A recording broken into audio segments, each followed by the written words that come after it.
Video మీకు నచ్చిందా? వెంటనే లైక్ చేసి మీ అభిప్రాయాలను కామెంట్లలో పంచుకోండి. మా మూవీ న్యూస్ ఛానల్ ను సబ్స్క్రైబ్ చేసి బెల్ ఐకాన్ క్లిక్ చేయడం మర్చిపోవద్దు. మీ అందరికీ హ్యాపీ దీపావళి. బిగ్ బాస్ మొదటి సీజన్ కంటెస్టెంట్ హరితేజ ఎన్టీఆర్తో తన అనుభవాలను పంచుకుంది.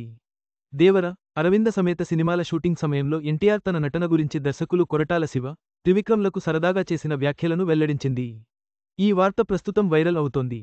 సీరియల్ నటి హరితేజ తెలుగు బిగ్ బాస్ మొదటి సీజన్లో పాల్గొని ఫేమ్ తెచ్చుకుంది. ఆ తర్వాత ఆ సినిమాలో మంచి క్యారెక్టర్ పడటంతో నటిగా బిజీ అయింది. ప్రస్తుతం సినిమాల్లో క్యారెక్టర్ ఆర్టిస్ట్గా నటిస్తున్న హరితేజ తాజాగా ఓ ఛానల్కి ఇంటర్వ్యూ ఇచ్చింది. మొదటి season Bigg Boss NTR host చేసిన సంగతి తెలిసిందే. అప్పుడు ఎన్టీఆర్ కంటెస్టెంట్స్తో సరదాగా ఉన్నారు.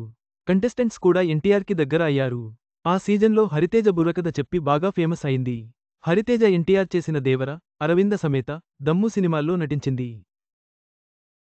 తాజాగా హరితేజ ఇచ్చిన ఇంటర్వ్యూలో ఎన్టీఆర్ గురించి ఆసక్తికర విషయాలు తెలిపింది.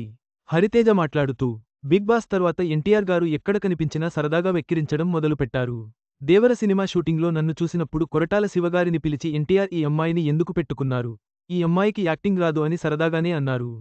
నేను థాంక్యూ తారక్ గారు, మీరు ఇప్పటికి బిగ్ బాస్లోది మనసులో పెట్టుకున్నారు అన్నాను.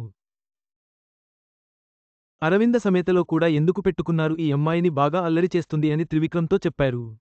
ఇప్పటికి కూడా ఆయన ఎక్కడ కనిపించినా ఎక్కిరిస్తారు నన్ను చూసి కామెడీగా అని తెలిపింది. దేవర సినిమాలో హరితేజ జాన్వీ కపూర్ ఫ్రెండ్గా ఫుల్ లెంగ్త్ క్యారెక్టర్లో నటించిన సంగతి తెలిసిందే. హరితేజ చేసిన ఈ ఆసక్తికరమైన వ్యాఖ్యలు ఎన్టీఆర్ సరదా స్వభావాన్ని, ఆయన సహనటులతో ఉన్న అనుబంధాన్ని తెలియజేస్తున్నాయి. ఇలాంటి సంఘటనలు స్టార్ల వ్యక్తిగత కోణాన్ని వెల్లడిస్తూ అభిమానులను అలరిస్తాయి.